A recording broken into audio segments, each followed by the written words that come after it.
Europe 1, il est 6h45, Thomas Soto. Ouverture du kiosque d'Europe 1 avec toutes ses plumes. Marion Calais pour les régions, Sophie Larmoyer qui prend l'avion ce matin et Eva Rock devant la télé. Bonjour mesdames. Bonjour Thomas.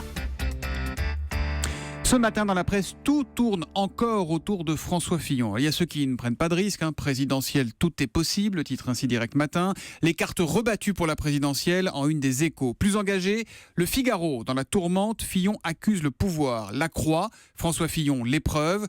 20 minutes, et si ce n'était pas lui, avec en page intérieure, une question, si Fillon tombe à l'eau, qui reste à flot? Ça continue en une d'aujourd'hui en France. Panique à droite, de l'opinion, Fillon, la droite balance, de Libération, jusqu'à quand? Et puis il y a Paris Match avec une qui ressemble vraiment à de la communication politique à l'ancienne. Pénélope et François Fillon posent ensemble avec ce titre qu'on croirait tout droit sorti d'un roman harlequin. 36 ans d'amour, ensemble ils contre-attaquent. Je vous épargne le témoignage de la voisine, ils ont la même voiture depuis 20 ans, pas de personnel pour servir à table, ce sont des gens simples. Et pendant ce temps-là, Sarkozy, c'est le titre d'un article que vous trouverez dans Aujourd'hui en France. Il n'a pas du tout décroché, avoue un de ses fidèles. En petit comité, l'ex-président se fait grinçant sur son ancien Premier ministre. Et il dit quoi, le général de Gaulle? Allusion évidemment à la tirade vacharde de Fillon, vous en souvenez, quand il avait dit en août dernier, vous imaginez le général de Gaulle mis en examen. Il glousse de plaisir, Nicolas Sarkozy, sourit un visiteur. Il s'en mêle trop, il parle trop, ça balance trop, s'inquiète un autre élu. Quant à envisager un retour de Sarko, officiellement, c'est hors de question. Il ne l'exclut pas, je pense qu'il se dit qu'il y a un petit trou de souris, tempère immédiatement un ténor en contact étroit avec l'ancien chef de l'État. Il est aussi une question de campagne en une de l'Équipe ce matin, le plus beau des paris, à 200 jours d'une autre élection, celle qui désignera la ville choisie pour les JO 2024. Cette campagne-là, pour le coup, elle donne vraiment envie. Marion Calais, 3-1 dans la presse quotidienne régionale. Et avec une adresse dont on a beaucoup parlé ces dernières heures, barouin2017.fr. Mais c'est pas le maire de Troyes évoqué comme plan B pour la droite qui l'a déposé. Non, assure Presse Océan. C'est une agence de communication de Saint-Nazaire qui travaille pour les Républicains. Dans Ouest France, les croquettes créent de l'emploi. Dans le Calvados, la Normandise, qui fabrique des aliments pour chiens et chats, est passée de 6 à 600 salariés en 25 ans.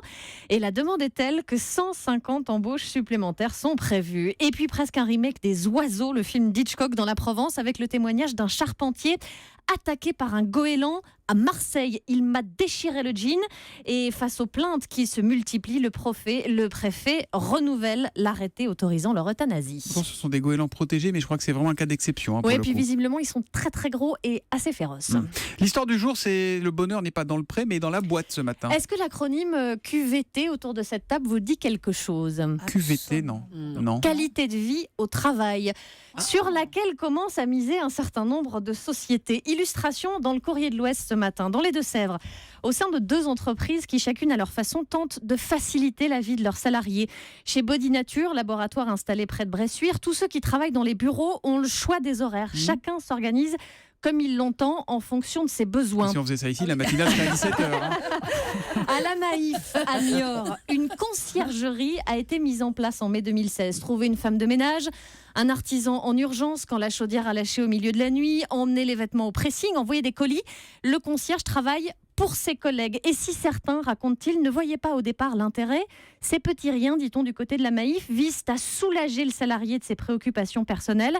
À l'heure actuelle, c'est une expérimentation menée dans 6 centres de la Mutuelle, bilan fin 2017. C'est donc à lire dans le Courrier de l'Ouest ce matin. Ici à Europe 1, on a beaucoup mieux que ça. On a Julie, la voir suffit à mettre tout le monde de bonne humeur dans les couloirs. Voilà, il faut le dire de temps en temps.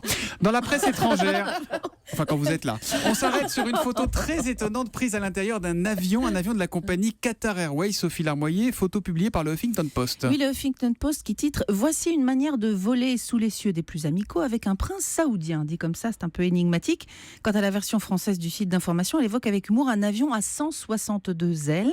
2 pour l'avion et une paire d'ailes pour chacun des 80 faucons qui voyagent sur ce vol. Franchement, si vous avez l'occasion de vous rapprocher d'un écran sur une tablette ou sur votre téléphone, regardez sur europe1.fr, on va la tweeter aussi, cette image, elle est incroyable, incroyable. Pour ceux qui n'ont pas d'écran, imaginez une photo prise de l'arrière de la cabine, c'est un vol commercial, on voit dépasser des sièges des kéfiers rouges et blancs, quelques têtes de passagers lambda sans kéfier, et puis donc des dizaines de faucons qui occupent des places, enfin ils sont plutôt debout sur les petites tablettes, avec des caches en cuir sur les yeux pour ne pas s'énerver.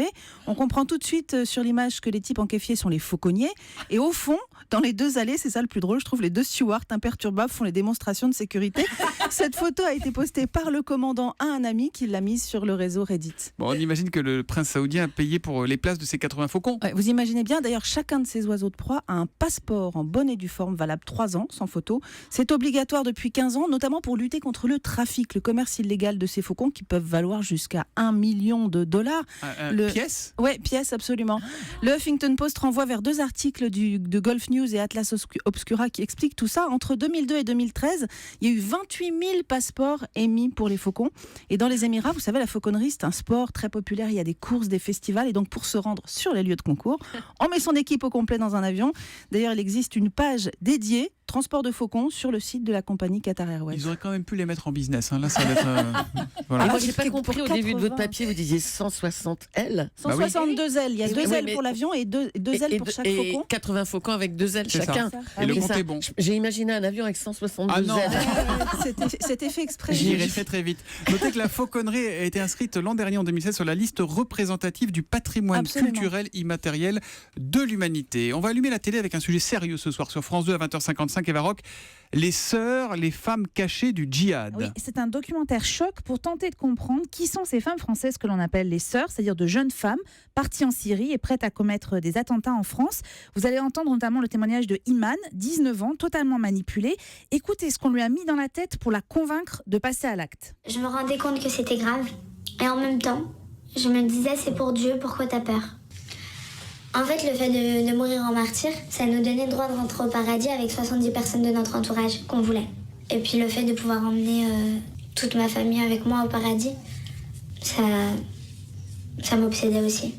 Alors, vous l'avez entendu, c'est vraiment un processus de lavage de cerveau effrayant qui est mis en place notamment par des recruteurs via les réseaux sociaux.